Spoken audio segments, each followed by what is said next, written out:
supported conversation for adults with aphasia.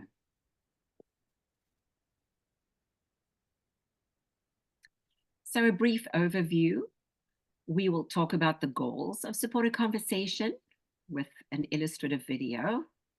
We'll break down the skills involved, and then we'll provide a summary. So the goals for supported conversation for all healthcare professionals include increased communicative access to your services, as well as making your services more efficient and effective. So we'll share with you a video of a client from the Aphasia Institute who's being interviewed by a doctor who has not been trained on supported conversation.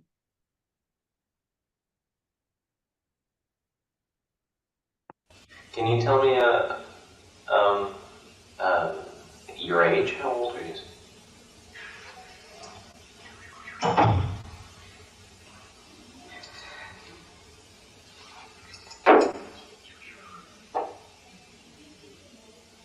It's okay.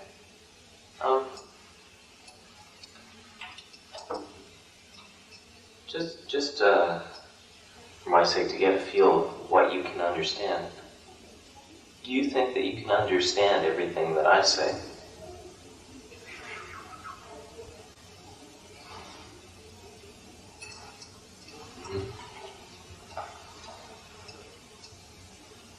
How long has it been now that you've had difficulty?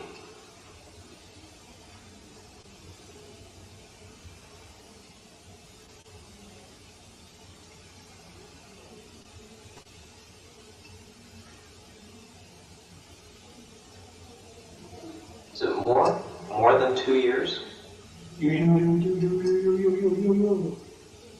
Oh. Is it more than 5 years?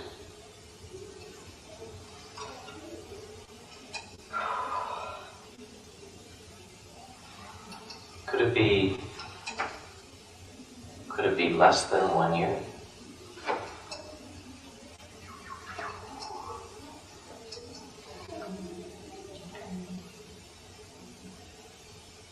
So it's going to take a lot of patience. Huh?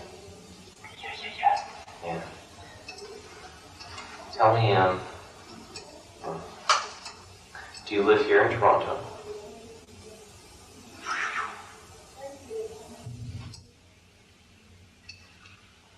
Okay. Can you say the word dog?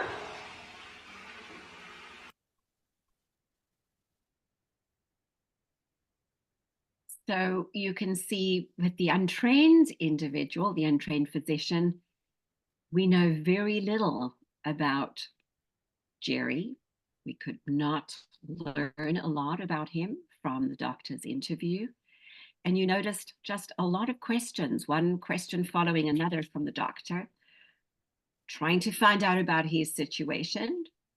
And often, as health professionals, we have a lot of questions that we ask, but on the receiving end, for a person who is not always able to respond, it can feel very awkward, uncomfortable, and almost like an inquisition. So now we move into the supportive conversation skills.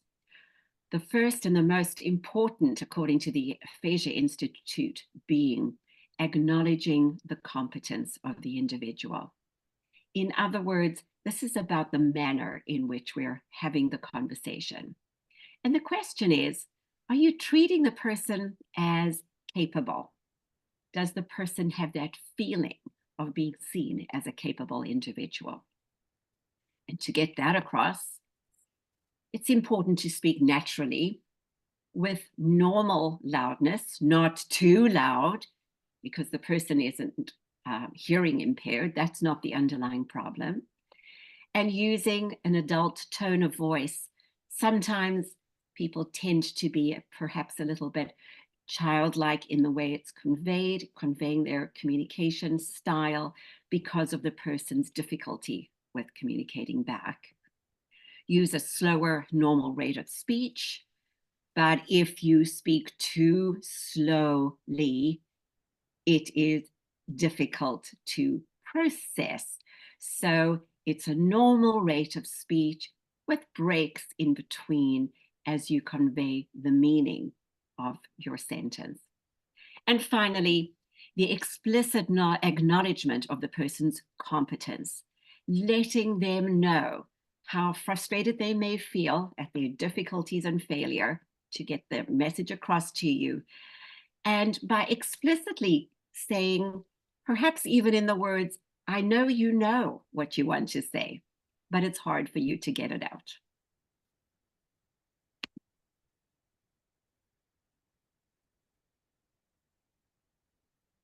The next skill is revealing competence. And these are the communication support skills that we use to get information and to give accurate information.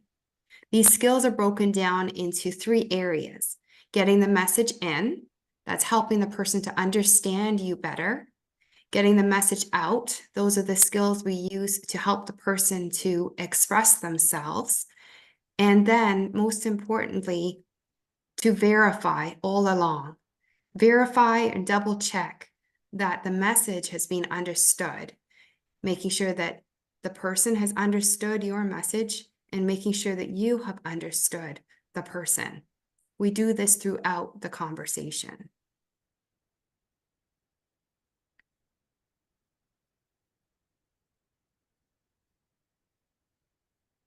So the principles for message in success. We always start by establishing the topic. What is being discussed? This helps the person to understand you, and we use SCA strategies to do this.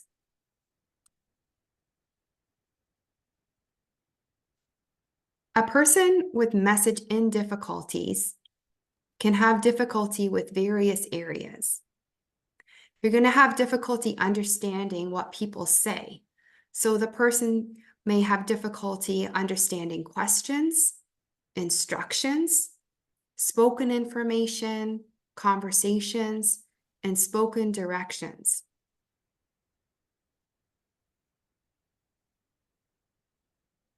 A person with message in difficulties may also have difficulty understanding what they read. So this can make it difficult to understand written instructions, information sheets, forms. We have a lot of consent forms people have to sign these days. Instructions about what somebody should do with their care, or directions on where they need to go for an appointment. Instructions to do with their medication. A person who has message in difficulties can have a lot of difficulty with this. And this can also translate into a person being unable to enjoy recreation, such as reading, understanding what they're reading on the internet or email, or accessing information on the internet. Text messages too.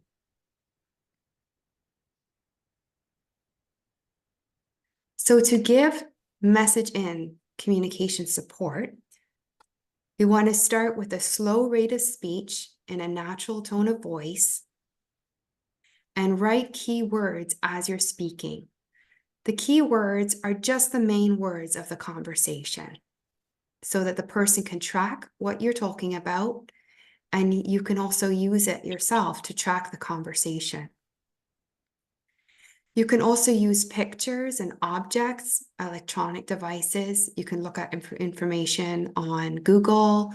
You could have a written calendar. These are all tools that you can use to help get the message in. Body language and gestures, natural gestures, is another way to get the message in. Depending on the amount of support that the person will need, you may use some of these strategies and you may use all of these strategies. So throughout the conversation, you want to look for signs that the person has understood. Look at the person's facial expressions. Look at their gestures. And if one strategy doesn't work, then try another one.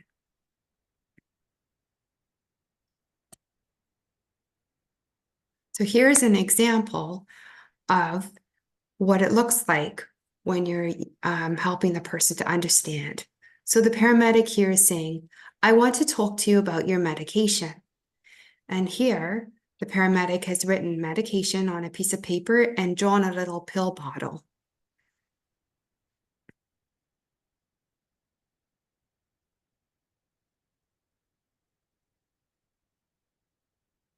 So moving now on to how we help the person express themselves or get the message out. So having understood and reviewed what's helpful to help the person understand better what it is you're trying to convey, we now want to look at how to help the person express what's on their mind.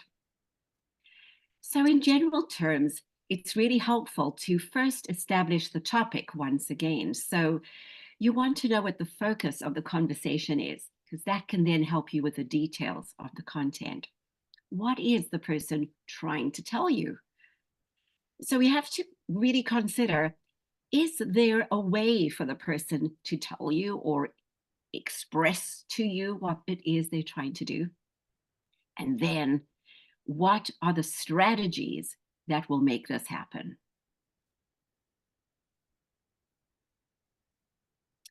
So once again, we've talked about the kinds of difficulties people will have with messaging in or understanding or following information.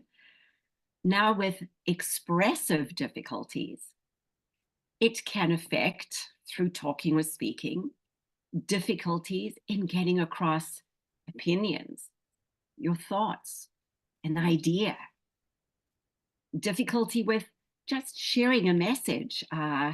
You may want to say that you've left your keys behind. The person may have a question that's bothering them. Difficulties just having conversations back and forth, as you saw in that first video clip. And some people will have difficulties with specific words, so that they may be trying to convey information, but they may switch the word that they want for another word, which can be very frustrating.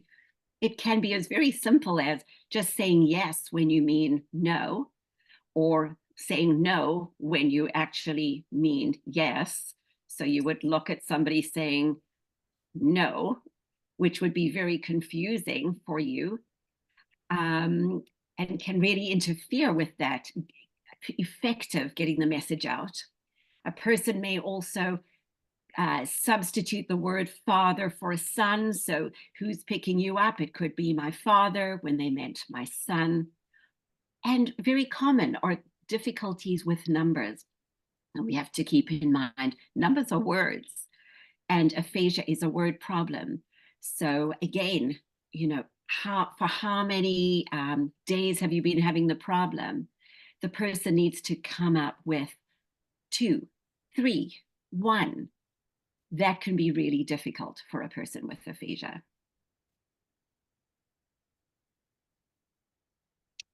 Similarly, with speaking difficulties, when trying to express themselves, people with aphasia may have writing difficulties. So that would affect how effectively they can write down a message, information, or type it or text it. And once again, dealing with forms that you have to fill out information, write down the medications that you're taking, etc. Or again, filling out surveys can be a real problem for individuals with aphasia. So when trying to be and applying the skills of supported conversation, the first thing to do is to consider, does the person have a way to answer you? Does the person have a way to tell you something, if there's something on their mind?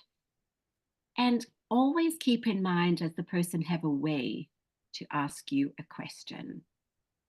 That could be difficult for a person who is worried about something and would want to ask you that question. and would be sitting there unable to do so.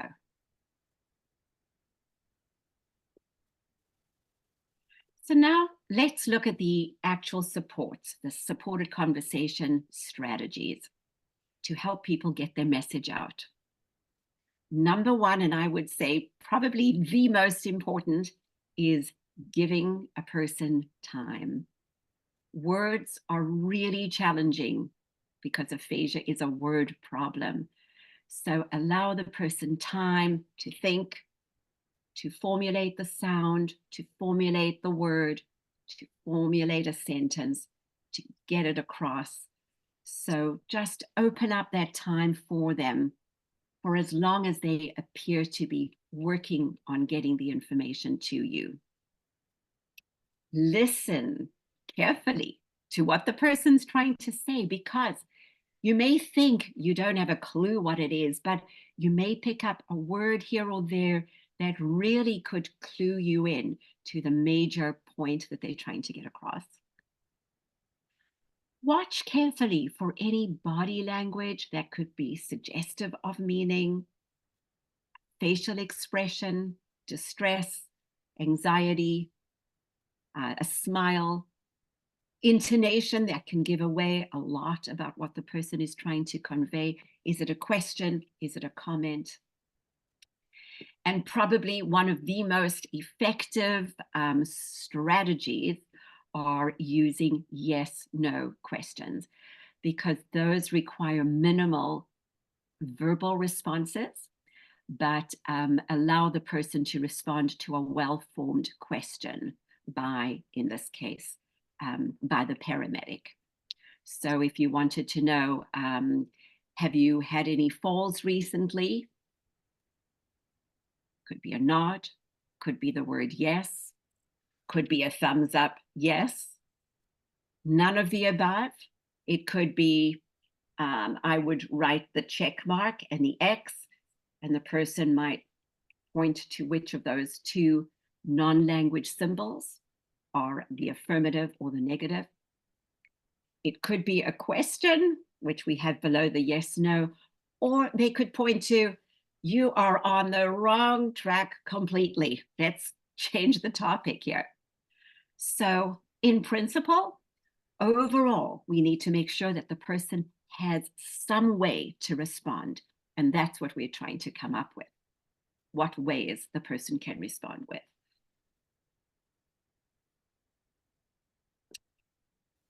Ask one question at a time. 2 questions, and which one then is the answer referring to? Do you want to go home, or do you want to go straight to the doctor's office? Yes. Provide verbal or written choices. So we're talking about pain, and I know you're having some pain you're showing me. Can you describe it? And if the person is not able to describe it verbally, you could say, well, let me write down some choices here. Is it sharp pain? Write that down. Is it a dull pain? Or is it a feeling of pressure? Or is it just something else with a question mark? And allow the person to see that and see if they're able to indicate, point, which of these is the response. This can be extremely effective for a person who isn't able to speak the way they wish to, but know exactly what they want to say. For a person who is able to get some information across, but is limited in getting the full information to you, you might start with a more open-ended question. Well, tell me what happened. And the person might say, well, so you might be open questioning and then providing keywords. So as Susan had pointed out, using the various skills in various situations where they seem to be most helpful. So you want your toolkit, and you want to try and get used to what are the skills that are going to really help me be effective in this conversation. And for a person who's not able to speak and you're trying to get information from, you can always ask them to perhaps, can you show me? Might be pointing to a head, might be pointing to a shoulder. It might be showing you something. It might be giving the person a pencil and a paper, and they may draw something or even write. Some people with aphasia don't speak the words, but are able to write a few words.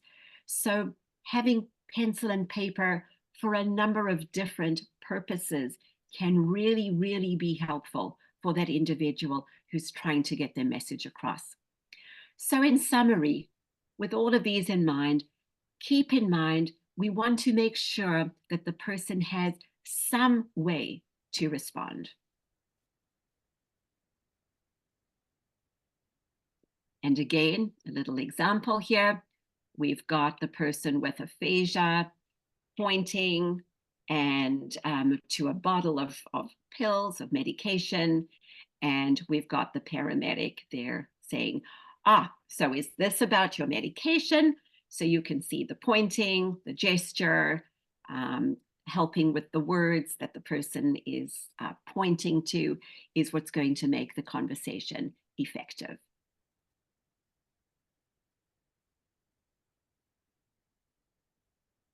So as you said before, with verifying, you're going to be doing this throughout the conversation. And this is to make sure that the message has been understood by both the person with aphasia and the conversation partner.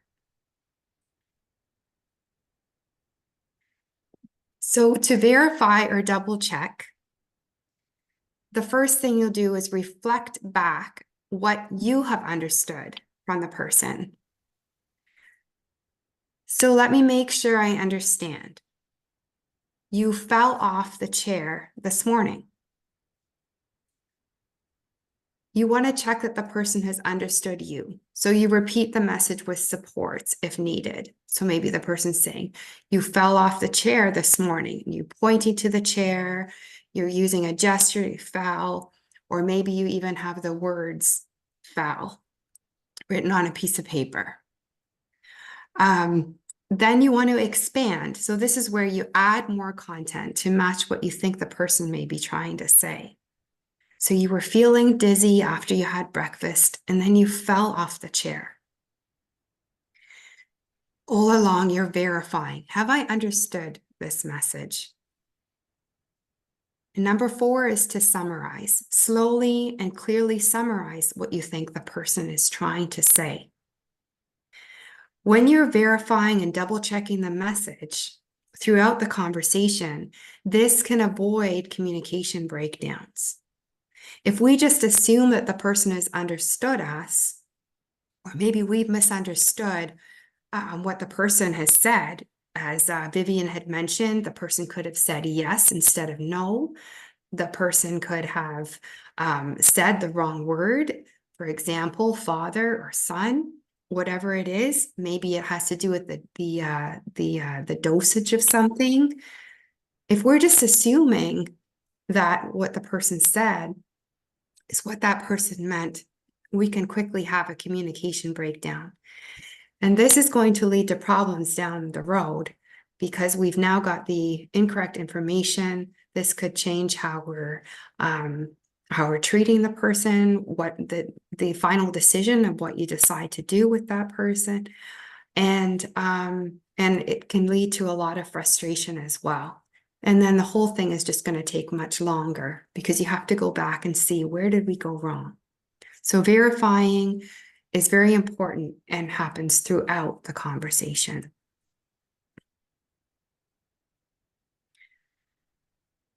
We've already explained some of the reasons why verifying is important. We talked about how people with aphasia can switch words. And maybe the person is only able to express part of the message. So I was going to and then it was, it was a difficult, oh dear. And so we're not getting a whole lot of information there. So we need to verify, what is the person trying to say? And then also with aphasia, there can be a mismatch with body language and facial expressions, as well as intonation with spoken words. So pay attention to everything that the person is giving you. So even if the person is nodding yes, but saying no, we want to verify which one is it. Here we have another example. So the person with aphasia saying pills, 6, no, 8, 8, 8. And then the paramedic says, okay, let's make sure I understood you. You took your pills at 8?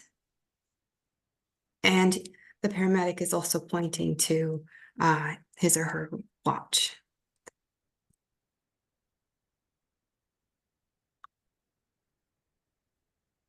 So in summary, supported conversation skills require that we, number one, most importantly, make sure that the person feels that they're competent and capable through how we acknowledge their competence, letting them know we know what you know, that you know what you want to say.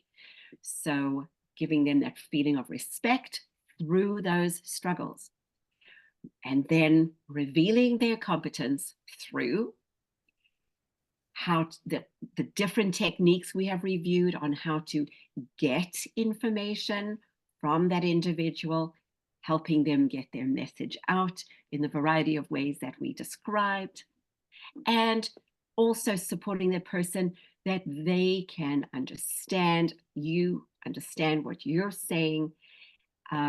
And these will change because conversations are dynamic. One moment you're the speaker and you're speaking to that individual to make sure that they understand. And then that individual becomes the speaker to you. And you want to ensure that you are understanding what that person is saying. So this is really a dynamic interchange of messages, and the skills need to be adjusted in that manner. And as Susan said, right through the conversation, if you're not sure, don't guess. Be honest. You can always say, I'm not sure if I understood. Let's try that one more time. It also shows the person how you're acknowledging their competence in that way. And we do this, of course, through reflecting back what we think we have heard from that individual, through the expansion, fall. Oh, so you're telling me about a fall that you've had, and summarizing, because it's really hard where words are so challenging for that individual. If you can summarize and give them back a nice full synopsis of what they have been trying to tell you, it can make that conversation more effective and definitely more satisfying for both partners.